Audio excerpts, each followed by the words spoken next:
Hey guys, and welcome to my YouTube channel.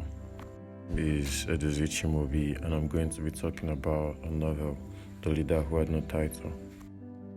1. Leadership and success are your birthrights.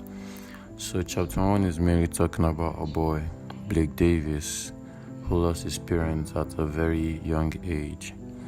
Blake Davis, at the age of 20, decided to join the military because he had no job. And then, while he was in the military, he experienced many deaths of his friends and families. So he decided to quit. And then, at the age of 29, he had nothing doing. So he later on went to meet a stranger at a store who would later become a helping hand in the coming chapters. So, moving on to chapter 2, my meeting with a leadership mentor. Chapter 2 is basically talking about Blake Davis meeting with his leadership mentor, Tommy.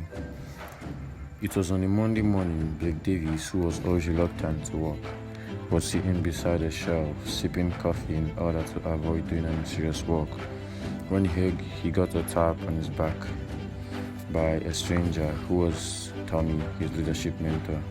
Tommy was looking a bit startled. Moving on, Tommy told Blake that he doesn't need to have title to be a leader. He should be able to lead an organization without being a leader. In his statement, when he said, "The leader who had no title does not need where to sit when you need to lead. What really matters is how brilliant you are." Tommy also taught Blake about an abbreviation, LWT, which he learned from 4 professional teachers, that he needs permission from the 4 professional teachers to tell him about the abbreviation. Moving on to chapter 3, which was the sad cost of mediocrity and the spectacular reward of leadership. Tommy had promised Blake that one day he would teach him what he needed to know and the meaning of the abbreviation LWT. And indeed, Tommy kept to his promise. It was on an early morning by 5 a.m. Tommy had decided that it was the best time of the day, so Blake was instructed to meet him at a place called Rosemary's Cemetery. Blake was scared at first because it was unusual to meet at the cemetery by that time of the day. After all doubts, Blake drove to the cemetery when he saw Tommy's black Porsche car, which has been his dream car, and it had the blinkers turned on. So Blake was then given an instruction to dig up 2 graves, and then Blake dug up the first grave and he saw a tablet with the notation, "Return human regrets." He asked Tommy what it was, but Tommy insisted that he should go on. Then before that, Tommy gave him the chain with the notation LWT. So moving on to chapter 4, Blake's first leadership conversation. Quickly, they both drove off from the cemetery with the gold in Tommy's car to a hotel in New York City to go meet the 4 persons Tommy was talking about before they entered. Tommy handed the doorman a $20 bill and then proceeded inside the 3rd floor of the hotel to meet a person by name Anna, who was from Argentina. During this meeting with Anna, she asked about the necklace that was given to Tommy, and Tommy said it had been passed to Blake. They had various conversations about Anna's work and how she handled her leader without a title.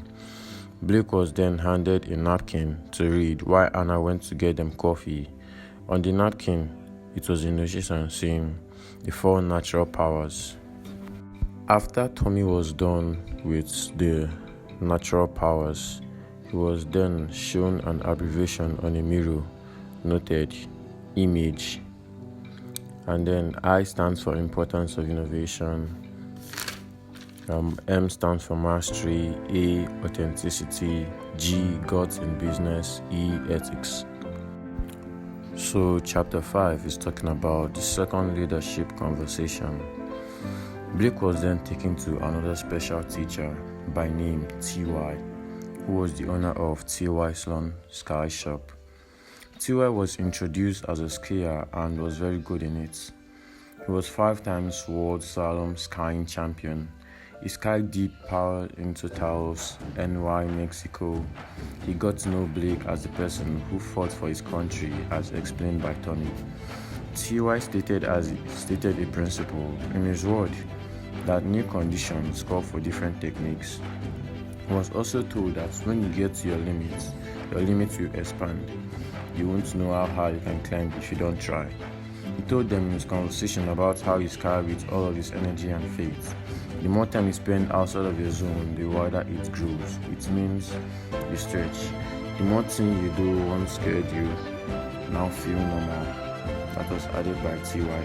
T.Y. then shared a principle called SPARK. S stands for speak with candor. P stands for prioritize. A stands for adversity breeds opportunity. R stands for respond versus react when problem times hit. K stands for kudos. T.Y. told Blake to commit himself to becoming a passionate celebrator of the great work that those around you are doing. With this said so far, we arrive at chapter 7, which is the fourth leadership conversation. Chapter 7 briefly talks about the meeting with the fourth person, who is known as Bristly Jet, who teaches him on the importance of self-leadership, connecting you with your true nature. To be a great leader, first become a great person. It emphasizes how greatness begins from within to unleash our peak performance. No matter how the status we make ourselves in life, you should have it in mind that in dust we come and in dust we shall return. It doesn't matter to have a time. What really matters is the legacy we create for ourselves after our deaths. Jet told Blake that people see the world according to their belief. He also went forward to use a glass window as a metaphor to portray this lesson. Each of it has a stained glass. Through it we can see the world. As leaders without a title, we need to learn to view the world and see clearly the real world of life. We need to know the importance of positive thinking and breaking through the limits of our mind, so we will be able to view the world clearly, Jet said. Jet also gave an abbreviation to illustrate his teaching known as SHINE, S-H-I-N-E. S stands for see clearly, H stands for health is wealth, I stands for inspiration matters, N stands for neglect not your family, and lastly, E stands for elevate your lifestyle. Finally, moving on to the last chapter, which is chapter 8, and also known as the conclusion of the novel. In this chapter, Tommy, the mentor of Blake, died of cancer, but he was able to accomplish his promise he made with Blake's father before he died. Those 4 teachers attended his funeral and pledged Blake that they was with him no matter what happened. Tommy left a box and a letter in it, and Blake telling him and apologizing that the Mickey Mouse handkerchief was given to him by his wife during their anniversary, and the watch he bought it by himself, and he also left his car key with Blake to continue as a reward. So here are some moral lessons learned from the book. We should always encourage others around us, just as Tommy fulfilled Blake's dream with his car, the Porsche car he gave to Blake. And also, we should learn the art of self-leadership. That is, we should learn to be a leader of our own selves before leading without a title. We should also be ready to face fear and challenges at any point. We should serve others with respect and sympathy. We should practice kindness and compassion.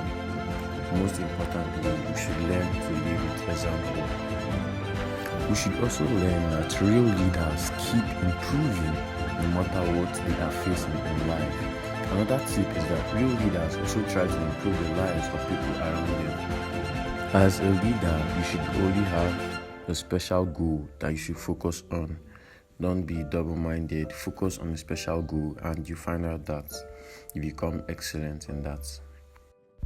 Okay, guys, with all this being said, this is the end of the summary of The Leader with No Title. Thank you so much for watching this long. Stay blessed. You're welcome.